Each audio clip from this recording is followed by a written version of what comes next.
we've got a review of an indie wrestling comic called To Be the Man, Evil Ain't Good.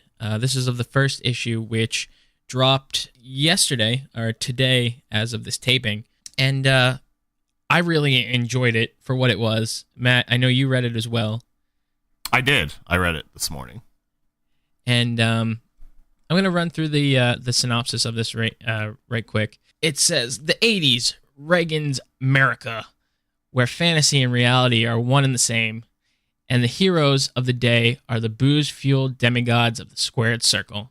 Fabulous Frank Hazard and Greg the Gargoyle Grimes are just a couple of the boys traveling up and down the road in search of fame, fortune, and glory. With their violent blood and guts southern territory under threat of extinction, from the cartoonish promotion up north, Hazard and Grimes' heated rivalry has spilled out of the ropes and into the batshit insanity of their daily lives. But when the greedy promoter from the New York-based Federation of World Wrestling All-Stars literally sells his soul to steal control of the Southerners' coveted championship belt, the two boozy bruisers will have to set aside their boiling hatred to form an unlikely tag team that must fight evil in and out of the ring. Now, when I read this book... That took you a while, didn't it? It was a little bit of a tongue twister. But when I read this book, one of the things I noticed the most is the art style, which is really kind of flashy. Yeah, I put that firmly in my positives category as well. I love the art style for this.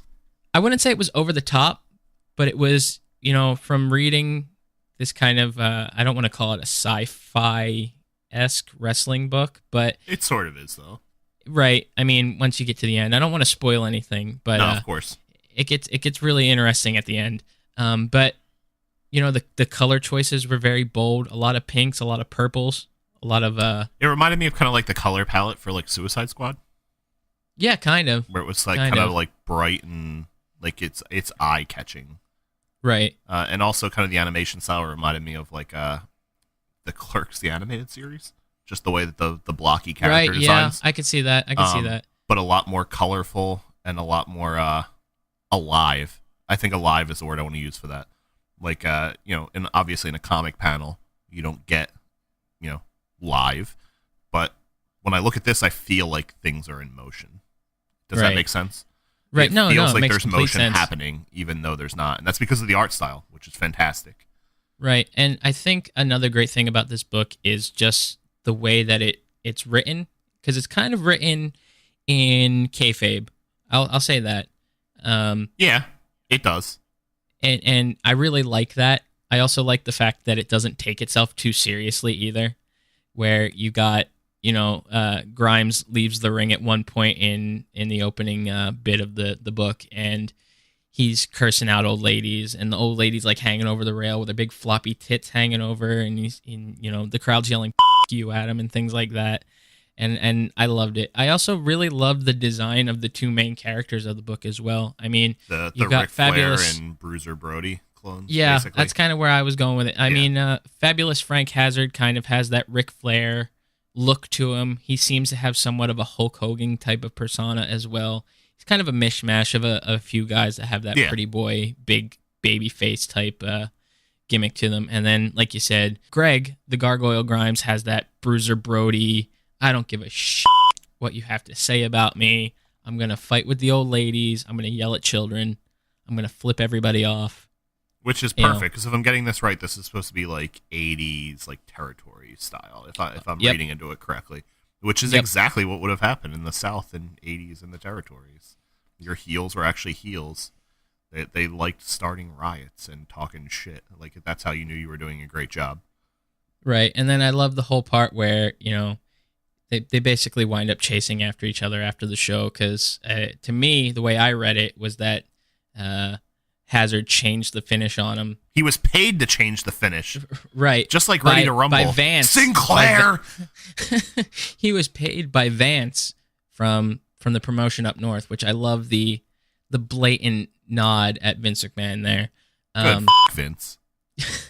But I just love the way that they played it and how that, apparently Vance sold his soul to the devil and things like that. It's fantastic. I love the which the way that it actually kind of, did. right. He sold his soul so he could get all the territories into his own company, and then so he could start his racist football league. But I love the way that they took everything and kind of made it a complete characterization of, basically what wrestling was back in the 80s. Yeah, I really like that quite a bit. And then I like the way that they took the two enemies at the start of the book and kind of forced them together as a team for what comes at the end of the book. Yeah. And I'll specifically note, too, that like in the locker room panel, if you look up on the top of the shelf, there's a dead rat and a used condom and a steroids needle. Yeah, it's like just all the side stuff where I'm like, oh my god, yeah. that's like so like wrestling. Like I want to say 80s, but it's probably wrestling now too. It's just really great. I liked it quite a bit. I also really liked at the end of the book the kind of like fake ads and yes, it felt like I was reading a wrestling trade. Like if I was reading like an old like PWI. It was fantastic. I really loved it. I liked it quite a bit. Who were the artists and the writer again? I should have that information, shouldn't I? You bag. I should have that information. Give me 1 second to load the website, which is tobethemancomic.com. If you want to head on over there and take a look at it.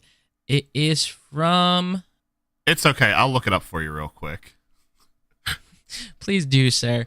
But we also have, or we will have links to buy the book in print or through your Kindle in the show notes. There also is a Patreon account, which we'll do our best to link in the show notes as well, so you can support this book. Jared Davis and Josh Taylor are the creative team. It's written by Jared Davis, drawn and lettered by Josh Taylor. There we go. That drawn and lettered part, fantastic work. I'm very impressed, and the writing felt very authentic to what I would expect this to be. I was very pleasantly surprised by this. Yeah, me too. Like, definitely. Like, I want to give a quick shout out to Jared, though, who shot me over the preview copy the other night and was so gracious to let us review the book on our show. But please, like I said, we're going to link everything to their social medias, their website, where you can buy the book in our show notes. And support this, please. I want to see more of this. Please support Genital Jousting. This is made by South African studio Free Lives. I'm getting back to this like I said I would. Programming was Evan Greenwood, Richard Pietrus. I'm not good with that name. That one's confusing to me. And Robbie Frazier, and the producer was Shaz Greenwood. And support the indie stuff that we talked about this week, please, because this is what makes gaming and comics fun. Like the super indie stuff with topics and subject matter that you would not expect to be something like they are. But a wrestling comic and a game about dicks really did it for me this week.